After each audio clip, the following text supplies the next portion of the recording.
we grew up like that. You know, parents may not always be around. They may have to work. Children end up mixing around with friends, sometimes with ending up in mischief. But the important thing was I hit a point where I realized. So, and that point was when I ended up in Tanglin Police Station. But life changed not because I realized, because I saw the disappointment in my parents. And the kind of disappointment was, it wasn't like they scolded me or they made life hard for me. It was almost silence. Silence sometimes worse.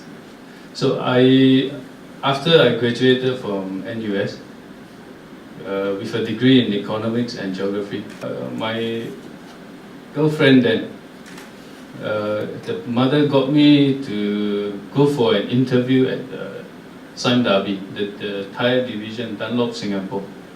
And unfortunately, the job back then was for a tyre salesman. They didn't have some, you know, glossy job for my new university degree.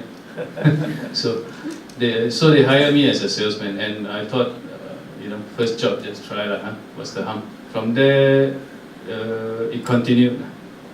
For some reason, I grew to like the industry and the product. Even though it was a small department, the Sime Darby is a big company, of course, but the tyre division wasn't big. Now thinking back, I think sometimes for graduate, you have a choice of either being in a big fish in a small pond or a small fish in the ocean. And I think it worked out for me that I went into a small company, and back then I was the only graduate in the industry selling tyres from tyre shop to tyre shop. So that made me stand out a little bit, just a little bit. I always joke and say that it's the Maslow law of hierarchy. You hit self-actualization. No, I think, of course, it was enjoyable as it was to climb the corporate ladder.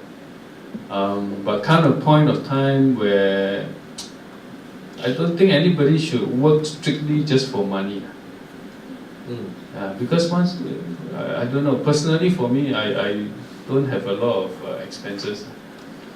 So come a point, whatever extra is useless. So I think you should go more towards passion, or something that you really like to do. Or even if you don't like to do, find an excuse to like it. In my corporate career, of course, I switched a couple of jobs to get to where I want to go. If you are in a job or a position that you don't like, it doesn't take years to realize. Within 1, 2, 3 months, you know. If it's a poor fit, you know it. And don't stretch it. If it's wrong for you, it's wrong for you. If you're not a salesperson doing a sales job, you'll never love it.